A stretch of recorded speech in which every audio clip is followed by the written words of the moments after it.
एक समय की बात है। एक बहुत ही खूबसूरत गांव था जिसका नाम शिखर वाटिका था। लेकिन गांव के एक कोने में मौजूद झील ने लोगों के मन में खौफ का साया डाल रखा था। लोग कहते थे कि जो भी उस झील में तैरने जाता कभी वापस नहीं आता। गांव के बुजुर्गों का मानना था कि झील के अंदर कुछ तो है जो झील में आने वालों का शिकार करता है। एक दिन गांव का किसान रामू अपनी धोती बांधे झील के पास जाने की तैयारी कर रहा था। रामू की माँ उसे रोकती है। बेटा, उस झील के करीब मत जाओ, ये जगह मनहूस है। रामू: माँ, ये सब पुरानी कहानियाँ हैं, ऐसा कुछ नहीं होता। मैंने अपने दोस्तों से वादा किया है और मैं कल झील में तैरने जा रहा हूँ। कुछ भी नहीं होगा माँ, मैंने खुद अपनी आँखों से देखा है कि कितने लोग यहाँ से कहीं वापस नहीं लौटे। बेटा, ये झील सादा नहीं है। मैं नहीं चाहती कि तुम इन लोगों की तरह गायब हो जाओ। लेकिन रामू अपनी माँ की बातों को नहीं मानता और झील की तरफ जाने का इरादा करता है।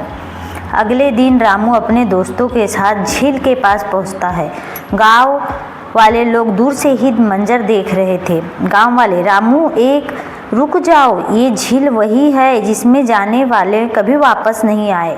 रामू: आप लोग बस पुरानी कहानियों पे यकीन करते हो। मैं वापस आऊँगा और तुम सबको दिखाऊंगा कि यहाँ कुछ भी खतरनाक नहीं है। रामू अपने दोस्तों के साथ पानी में कूदता है। रामू झील में तैरने लगता है। अचानक झील के पानी में एक अजीब सी हलचल होती है। पानी की सतह पर एक खूबसूरत चेहरा प्रकट हो जाता है जिसका ऊपरी हिस्सा इंसान का था और नीचे से मछली के समान थी।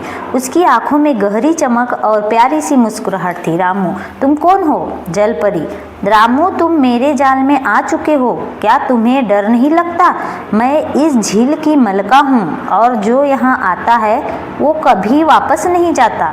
रामू खौफ से पीछे हटता है, लेकिन जलपरी ने उसे जादुई जाल में जकड़ लिया था। रामू चीखता है, लेकिन कोई उसे बचाने वहाँ नहीं आते।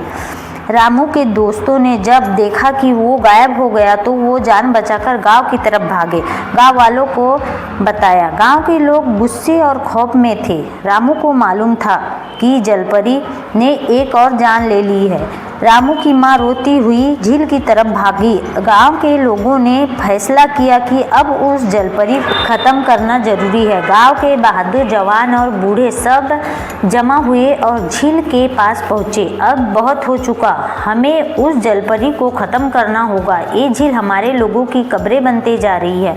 गांव के लोग मिसालें रस्सियाँ लेकर झील में पहुंचे। जलपरी ने उन्हें रोकने की कोशिश की, लेकिन गांव के जवानों ने हिम्मत नहीं हारी। आखिरकार उन्होंने जलपरी को झील के किनारे घेर लिया और उसे नेज़े से वार करके मार डाला।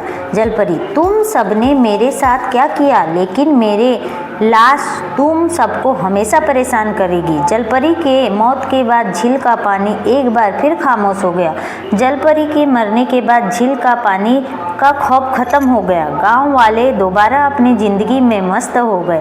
रामू की माँ अपनी बेटी की याद में रोजाना झील के किनारे बैठती और आंसू बहाती। माँ कहती है: बेटा, मैंने तुम्हें कहा था कि ये झील खतरनाक है, लेकिन तुमने मेरी बात नहीं मानी, और रोने लगती है।